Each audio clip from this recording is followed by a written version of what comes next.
4장의 마지막 부분하고 5장의 초반부를 같이 보도록 하겠는데요. 이 부분에서 계속 바울이 절망할 수 있는 여러 가지 상황 속에서도 절망하지 않는 이유가 나와 있습니다.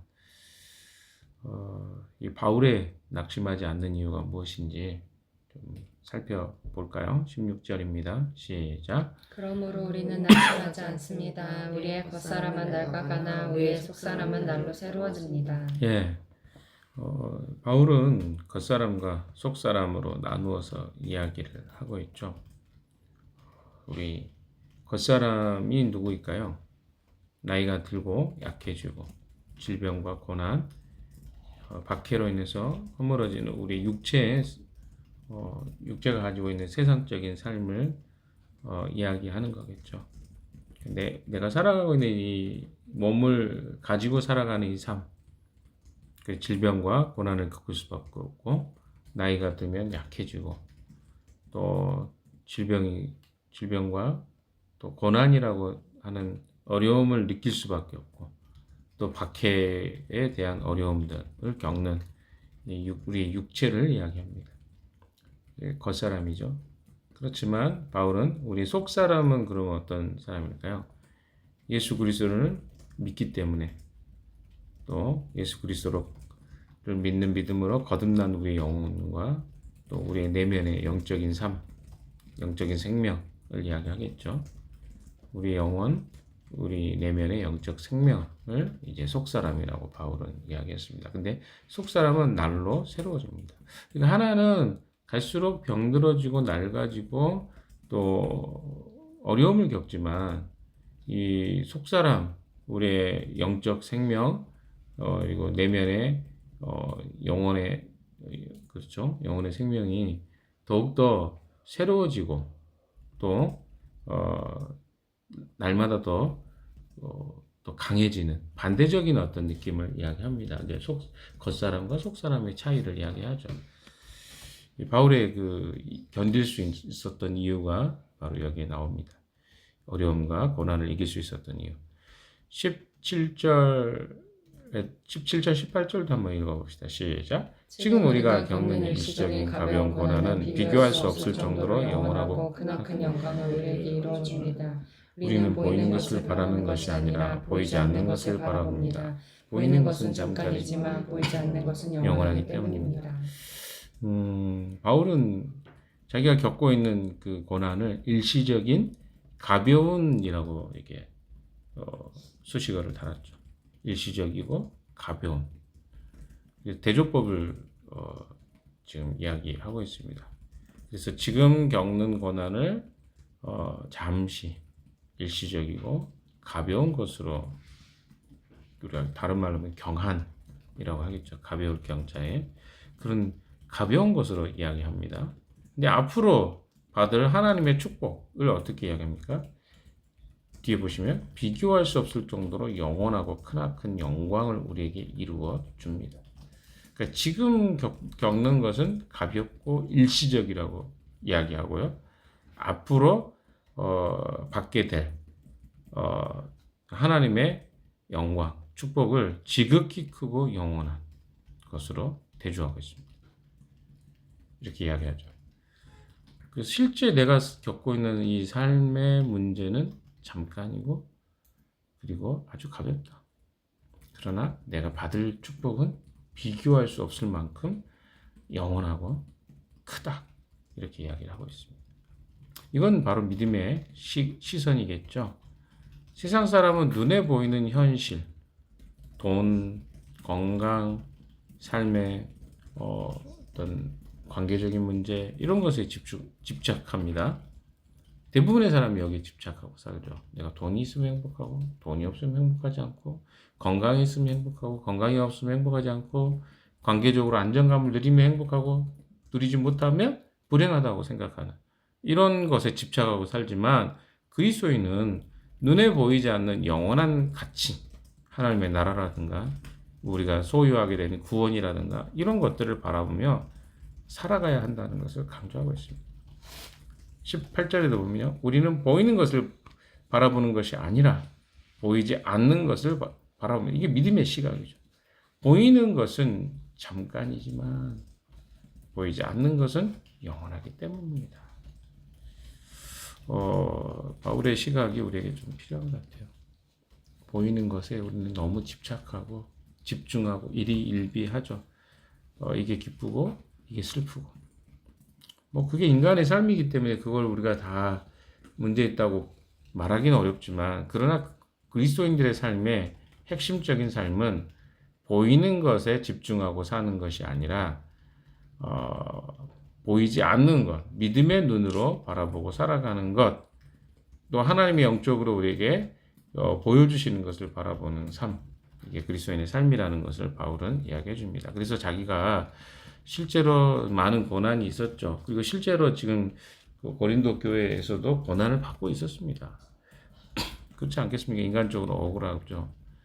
내가 개척한 교회에 거짓 사도들과 선지자들이 들어가가지고 자기를 음해하고 모함하는 그런 상태에 있으니까 그런 것들이 자기에게는 굉장히 큰 압박이고 또 근심거리였고 염려였겠죠. 우리가 어떤 문제를 당하면 염려하지 않는 사람은 어디 있겠어요. 그러나 바울이 그것을 바라보는 관점은 하나님의 관점으로 하나님의 시선으로 믿음의 관점으로 바라보고 있다. 그래서 이길 수 있다. 라고 이야기하고 있는 것이죠. 5장으로 넘어가 볼까요? 5장 1절 2절 읽어봅시다. 시작.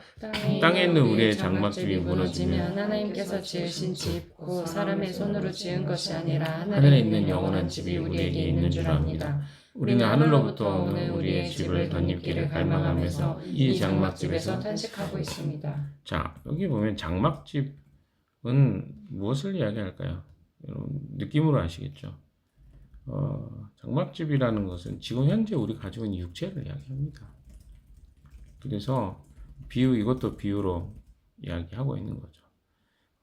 언젠가는 헐어져 버리고 없어져 버리고 그리고 사라져 버릴 부활 전에 입고 있는 우리 육체를 이제 장막집이라고 표현했죠.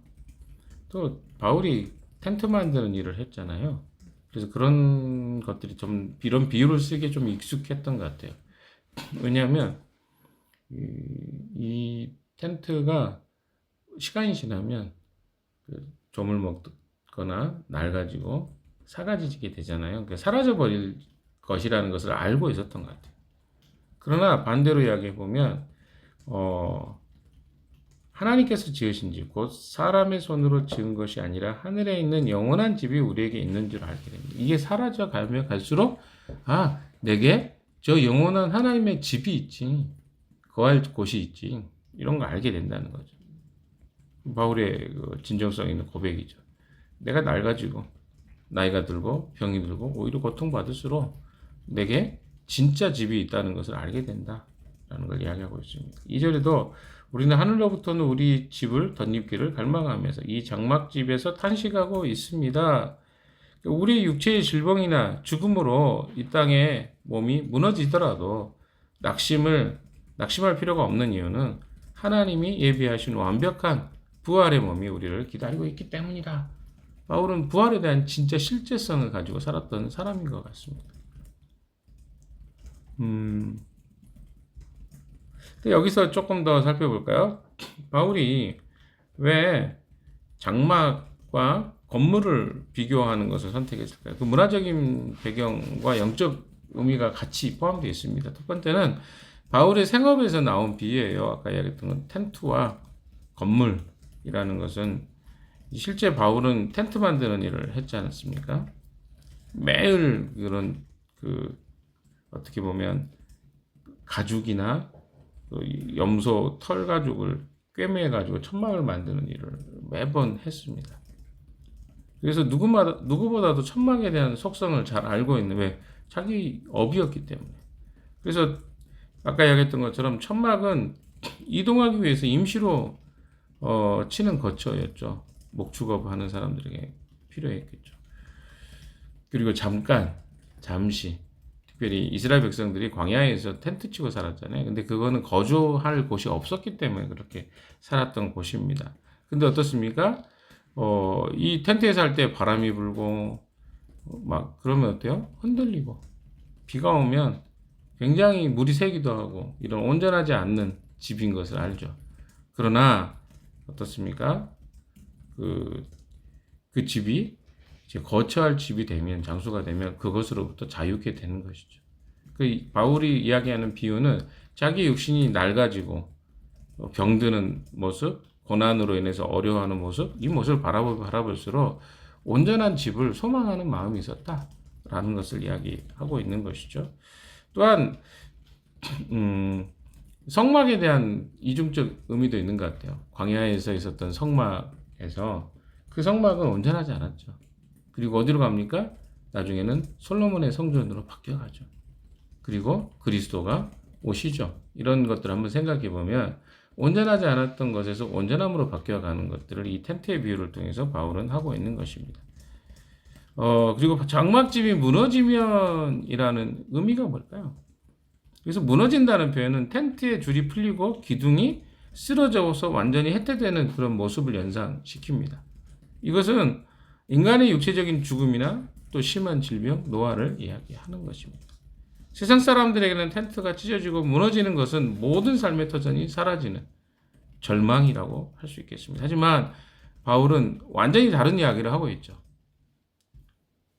이 임시 텐트가 거쳐지면 비로소 하나님이 지어주신 진짜 최고의 건물이 지어져 간다.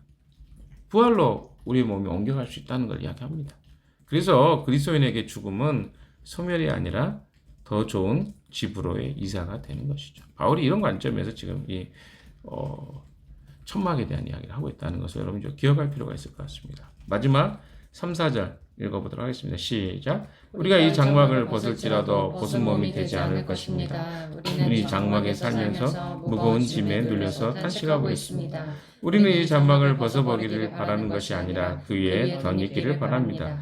그리하여 죽을 것이 생명에게 삼켜지게 하려는 것입니다. 자, 여기서 벗은 뭐요? 우리가 이 장막을 벗을지라도 벗은 몸이 되지 않을 것입니다. 그렇죠? 고대 그리스 철학에서는요, 영혼만 중요하게 생각하고 육체는 감옥처럼 여겼습니다. 그래서 죽으면 영혼이 육체를 벗어나서 알몸이 된다고 보았어요. 육체가 감옥이라고 생각한 거예요. 육체는 약하고 뭐 쉽게 병들고 그래서 이거는 온전하게 보지 않고 영혼만 중요하게 여겼던 그런 사고를 가지고 있었죠. 근데 바울은 어떻습니까? 우리가 이 장막을 벗을지라도 벗은 몸이 되지 않을 것, 그러니까 알몸이 되지 않을 것입니다. 그 철학에 대해서 반대로 이야기하고 있는 거죠. 오히려 4절에 이야기하고 있는 것처럼 덧입고자 한다고 이야기하죠. 무거운 짐에 눌려서 탄식하고 삽니다. 이 장막에 살면서. 우리는 이 장막을 벗어버리기를 바라는 것이 아니라, 벗어버리는 알몸이 되고 싶은 것이 아니라 그 위에 덧입기를 바랍니다. 덧입는다는 표현이 나오죠. 성경이 말하는 구원은요, 영혼만 둥둥 떠다니는 것이 아닙니다. 바울은 육체를 벗어버리고 끝나는 것이 아니라 새롭고 신령한 새로운 부활의 몸을 그 위에 덧입기를 사모하고 있다고 이야기하고 있는 거죠. 그러니까 우리 몸이 다 쓸데없는 게 아니라 나중에 이 몸이 온전해질 것들을 소망하고 있는 것입니다. 그러니까 그 당시의 철학과 바울은 다른 이야기를 하고 있는 것이죠. 그래서 성경에서 이야기하고 있는 이 덧입게 되기를 원한다는 거죠. 더 나은 건강한 육체로 변화되기를 소망하는 바울의 이야기를 하고 있습니다. 그리고 여기 보면 죽을 것이 생명에게 삼켜지게 하려는 것입니다. 이게 무슨 말일까요? 삼켜지게 하는.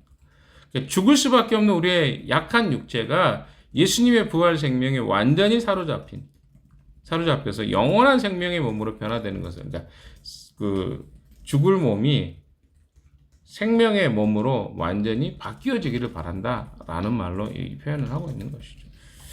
요약해 보면 오늘의 그 현실의 고난과 육체의 연약함 때문에 우리는 이 세상에 나는 소망 없다. 뭐 우리 집은 돈도 없고 배경도 없고 혹은 몸도 건강하지 않아 심지어 뭐 이런 생각을 하는 사람도 있을 것 같아요. 그리고 낙심할 수도 있을 것 같습니다. 그러나 이런 사람들에게 하나님이 주시는 강력한 위로의 메시지, 격려의 메시지라고 저는 생각합니다. 나이가 든 사람이 소망이 어디 있어요? 주님 만나는 소망이잖아요. 육체적으로는 계속 더 약해 갑니다. 저도 마찬가지. 나이가 들을수록 몸이 약해져 가는 것은 뭐 자연스러운 거예요. 그게 문제라고 생각하지 않습니다. 왜? 누구나 다 늙어가는 거니까. 그럼 늙으면 소망이 없냐? 아니라는 거죠. 여기서 바울이 이야기하는 것은 지금 몸이 아프고 삶이 힘들지라도 그것은 잠시 지나가는 천막 생활 뿐이다. 천막 생활일 뿐이다. 그게 이제 더 강해지면 강해질수록 무슨 생각해야 된다는 것이죠? 새로운 천막으로 옮겨갈, 새로운 건물로 옮겨갈 준비를 해야 되는구나 라고 생각하면 된다는 것입니다. 그래서 우리에게는 하나님이 지으신 영원한 부활의 몸과 영광이 예비되어 있다는 사실이 그리스도인들에게는 나이가 들수록 희망이 생기고 소망이 더 생긴다는 것이죠. 사랑하는 여러분, 우리에게 그리스도인이 된다는 것은요, 그래서 나이가 드는 것이 절망과 좌절 그리고 소망 없음이 아니라 오히려 이 소망이 점점 더 분명해지고 확실해진다는 사실을 바울은 이야기하고 있습니다. 많은 사람들에게는요, 뭐 우리 다 시기가 있잖아요. 어린 시기가 있고 때로는 그 어렸던 시기가 부럽기도 하고 젊었던 시기가 부럽기도 합니다. 그러나 그건 누구에게나 다 한 번씩은 다 주어지는 동등한 기회예요. 그걸 부러워할 이유가 없죠. 그래서 내가 지금 현재 처해진 것들에 대해서 불만하고 원망할 것이 아니라 내게 주신 것이 하나님의 최고의 좋은 기회와 시간들, 여건들이라는 것을 고백하는 것이 믿음으로 바라보는 시간입니다. 바울에게는요, 자기의 나이가 들어가기도 했고, 그렇죠? 그리고 또 어떻습니까? 고난도 있었어요. 핍박도 있었어요. 그러나 그것이 바울의 소망과 믿음에 대해서 좌절하게 하는 것이 아니라 오히려 더 그에게 믿음을 가져다 주었습니다. 더 소망을 가져다 주었죠. 그리고 고난을 이겨낼 수 있는 원동력이 되기도 했습니다. 사랑하는 여러분에게 눈에 보여지는 것들이 현실적으로 더 다가올 수 있을 것 같아요. 그러나 눈에 보이는 것은요, 잠깐이라고, 일시적인 것이라고 바울은 이야기했습니다. 그래서 우리 그리스도인들이 성숙해져 갈 때는요, 일시적인 것에 너무나 지나치게 집착하지 않는 것입니다. 도리어 영원하고 그리고 오래가는 것들, 이런 것들에 우리 집중하고 살아가는 삶이겠죠. 그게 바로 우리가 변화될 우리의 신분과 우리의 육체를 소망하는 그리스도인 삶이 아닐까 이런 생각해 봅니다. 혹시 여러분의 삶에 조금의 좌절이 경험되고 있습니까? 그리고 내 삶이 행복하지 못하다고 느껴지십니까? 그것은 내가 너무 현실에 집중하고 있기 때문일 수 있습니다. 현실과 뭐 이상 사이에 우리는 늘 살아가기 때문에 낙심도 많이 될 수 있죠. 그러나 낙심되는 순간이 있을 수 있지만 영원하지는 않습니다. 잠깐이라고 바울은 이야기. 성경은 고난이나 어려움을 늘 잠깐, 일시적이라는 표현을 많이 쓰잖아요. 그러면 내게 있는 고난도 잠깐일 거예요. 다 지나가잖아요. 한번 우리가 잘 생각해 보세요. 어려운 시간들, 뭐 아이들을 키우는 우리 부모들 입장에서 영원할 것 같지만 그 시간 금방 갑니다. 그리고 나서는 다시 후회해요. 내가 그때 조금 더 잘할 건데 이런 생각을 하는 것이 부모의 마음입니다. 그때는 그게 빨리 지나갔으면 좋겠다고 생각하는데 시간이 지나고 나면 내가 그때 이랬어야 되는데 하는 후회가 오는 것이 사람이죠. 또 마찬가지입니다. 여러분 안에 뭐 경제적으로 어려움을 겪고 있는데 영원히 경제적으로 어려운 사람은 없어요. 다 지나갑니다. 근데 어떤 믿음의 눈으로 바라보고 그 시간을 보낼 것인가가 오늘 우리가 생각해야 될 문제가 아닐까 생각합니다. 아픔이 있는 사람도 있죠. 아픔도 다 지나갑니다. 잠깐인데 우리는 그게 영원하다고 자꾸 느끼니까 그게 문제죠. 영원한 건 없습니다. 하나님만이 영원하신 분이시기 때문에 그렇습니다. 오늘 하루도 이 말씀을 붙잡고요, 힘을 내시는 여러분 되시기를 주님의 이름으로 축원합니다. 기도하겠습니다.